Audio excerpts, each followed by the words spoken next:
परमपिता परमात्मा पूर्ण ब्रह्म सारी सृष्टि के रचनहार कुल मालिक कबीर देव जी कबीर साहब, ये हम सभी आत्माओं के जनक हैं। उस परमेश्वर की असीम कृपा से हमें ये तत्व ज्ञान प्राप्त हुआ है। पुण्यात्माओं, मनुष्य जीवन का एकमात्र उद्देश्य केवल परमात्मा प्राप्ति है, आत्म कल्याण है। मनुष्य जीवन पाके नहीं रटे हरि नाम, जैसे कुआं जल बिना बनवाया क्या काम। परमेश्वर कबीर देव जी कबीर साहब अपनी प्यारी आत्माओं को अपने निज स्थान का ज्ञान कराने के लिए स्वयं ही आते हैं और हमें प्रेरणा करते हैं कि तुम यहाँ काल के जाल में फंसे हुए हो, ये तुम्हारा ठिकाना नहीं है। परमेश्वर कहते हैं झूठे सुख को सुख कहे, मान रहा मनमोद, ये सकल चबीना काल का, कुछ मुख में कुछ गोद है। परमेश्वर कबीर जी वो हमारे पिता हैं, हम उनकी संतान हैं। चींटी से लेकर हाथी, रंग से लेकर राजा, सभी उसी की आत्माएं हैं। लेकिन अज्ञानता के कारण, काल प्रेरणा से हम अपने परमात्मा को भूल चुके हैं और हम इस काल के इस सुनियोजित जाल में फंसे हुए हैं। इन्हीं प्रक्रियाओं को हम फाइनल मान चुके हैं। तो यहाँ परमात्मा कहते हैं कि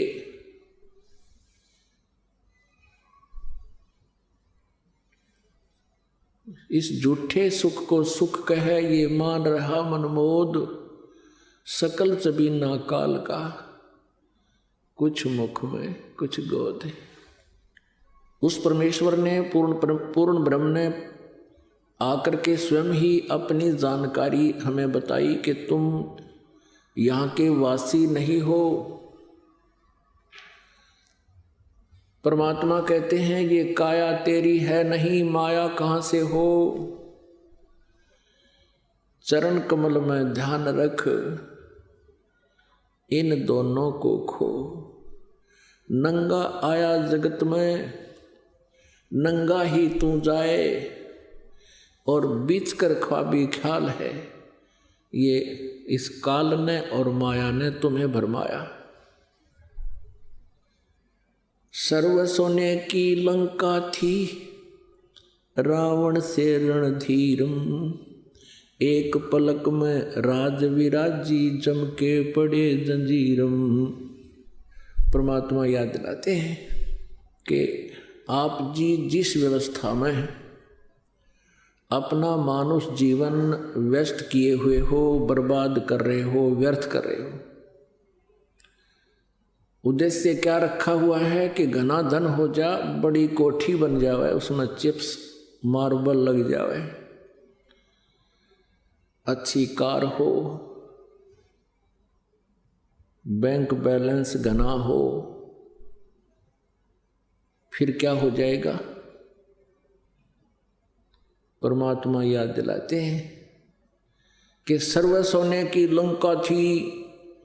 रावण ने लंका पूरी जो है सोने की ईंटों से बना रखी थी, जैसे यहाँ गारा की ईंटें बनी हुई हैं और सीमेंट में चनी जाती है, चूने में चनी जाती थी, ऐसे सोने की ईंटें, स्वर्ण की, गोल्ड की, और गोल्ड की ही गारा सीमेंट, उसमें उसने महल बना रखे थे अपने। और यहाँ किसी के पास 200 ग्राम सोना हो जाए तो काख पीटता फिरे, और इन्हों सोचा बहुत धनवान हो गया। परमात्मा कहते हैं ये भूल है। सारी सोने की लंका थी, रावण जैसे सूरवीर थे। परमेश्वर कबीर जी कहते हैं भक्ति बिना क्या होत है, ये भरम रहा संसार, रति कंचन पाया नहीं, रावण चलती बार। रति माने 1 ग्राम स्वर्ण रावण अपने साथ नहीं ले जा सका, सर्व सोने की लंका थी। तो क्या बताते हैं, भक्ति बिना क्या होत है, ये भ्रम रहा संसार, रति कंचन 1 ग्राम गोल्ड रावण साथ नहीं ले जा सका जब मृत्यु हुई चलती बार। दूसरी हमारी इच्छा क्या होती है, डिमांड कि संतान हो, और संतान में भी पुत्र नहीं हुआ तो हम संतुष्ट नहीं होते। इस काल ने हमारे एक ऐसी प्रेरणा भर रखी है, जीव के बस की बात नहीं। परमात्मा कहते हैं यदि आपके संस्कार में कोई पुत्र है बहुत अच्छा, पुत्र नहीं है और पुत्री है बहुत अच्छा, और ये दोनों ही नहीं, संतान ही नहीं है तो उससे भी अच्छा। अपनात्मा यूं कहते आए हैं कि जगत और भगत का सदा ही विचारों का जो है आपस में डिफरेंस रहा है, और जिस कारण से उन दोनों के विचार कभी नहीं मिलते। दूसरे शब्दों में ये कहते हैं जगत और भगत का सदा ही बैर रहा है। इसका कारण क्या है?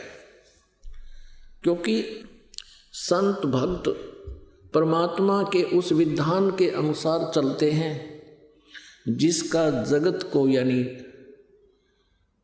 जो साधक नहीं है उनको ज्ञान नहीं।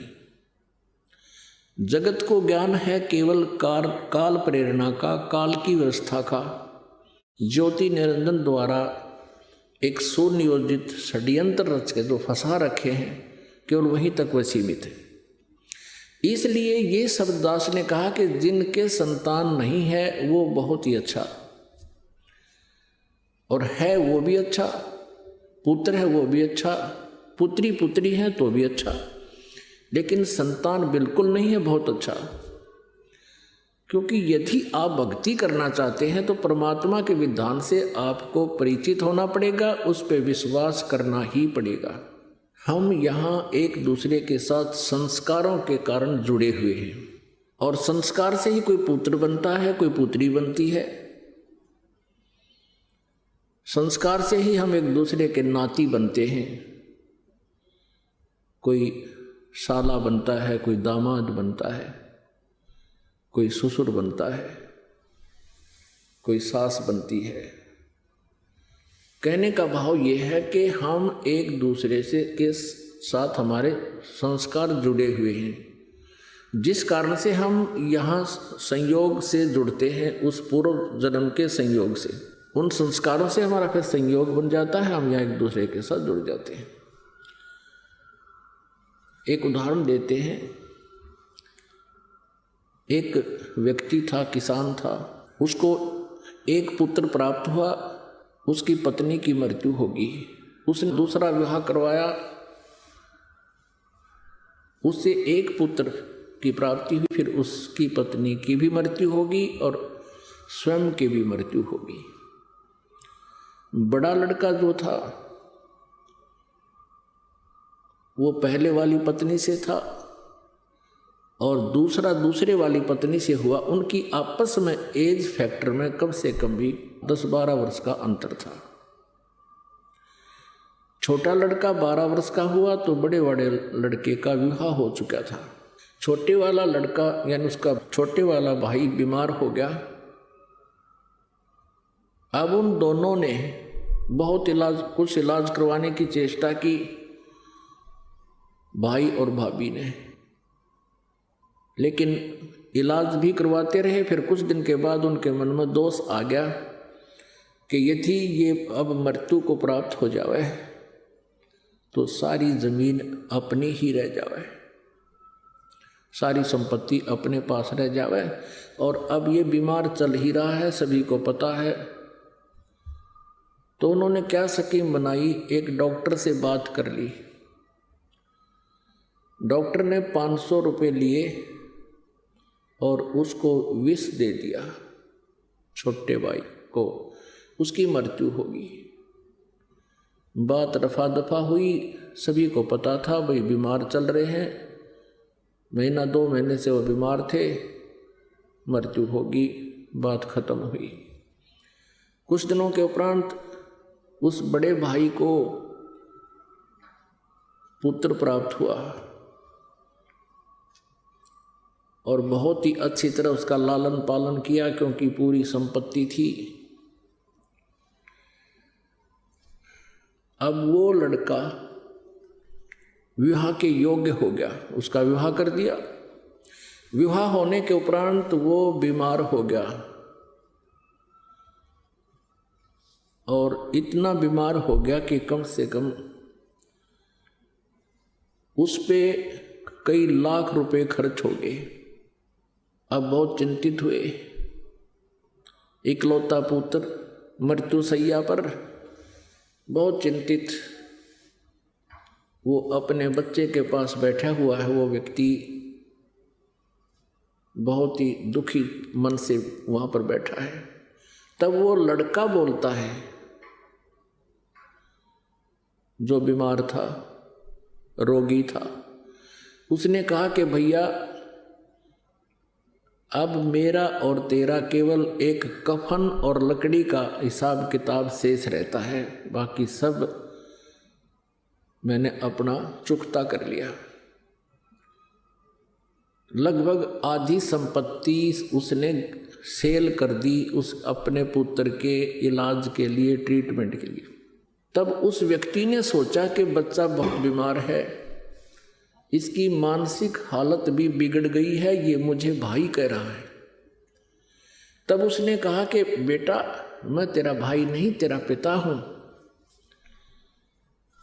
तब उसने कहा, लड़के ने जो रोगी था, कि मैं खूब जानता हूं तू मेरा क्या है। मैं तेरा बेटा नहीं, मैं तेरा भाई हूं और तू मेरा दुश्मन है। तूने मुझे ऐसे ऐसे मरवाया था डॉक्टर को पैसे देकर। तब वो जान गया, उसकी इससे बात पर वो समझ गया कहाँ बात तो यार नो बिगड़ी, ऐसे बिगड़ी है। तब उसने कहा कि भैया ठीक है, मैंने तेरे साथ बहुत जुल्म किया और जैसा मैंने किया आज मुझे मिल गया, क्योंकि मेरा वंश नष्ट होगा ही। इकलौता पुत्र मृत्यु को प्राप्त हो रहा है, अब मुझे कोई खेद नहीं। मैंने जैसा जुल्म किया था मुझे फल परमात्मा ने दे दिया। पर एक बात बता भाई, मैंने तो जैसा किया फल मिल गया, मेरा तो विनाश कुल नाश हो गया, लेकिन इस लड़की ने जो तेरे विवाह हुआ है इसका क्या दोष बेचारी का। अब ये सती होगी तेरे साथ। पहले सती प्रथा थी, पति मर जाता था तो पत्नी को साथ चिता में जिंदी जलाया करते थे, जीवित को फूका करते थे, उसको सती प्रथा कहते थे। तो कहने लगा अब इस बेटी का क्या दोष है, ये जिंदा जलाएगी तेरे साथ। तो उसने बताया कि वो डॉक्टर कहाँ है। अब उसने बताया कि वो तेरी मृत्यु के 4 वर्ष बाद मृत्यु को प्राप्त हो गया था। तब उस लड़के ने कहा कि ये वही डॉक्टर है, आज मेरी पत्नी बनकर इसका जन्म है, अब ये जिंदा जलाई जाएगी। तो पुण्यात्माओं, यहाँ कबीर परमेश्वर जी कहते हैं, एक लेवा एक देवा दूतम और कोई किसी का पिता नहीं पूतम। ये ऋण संबंध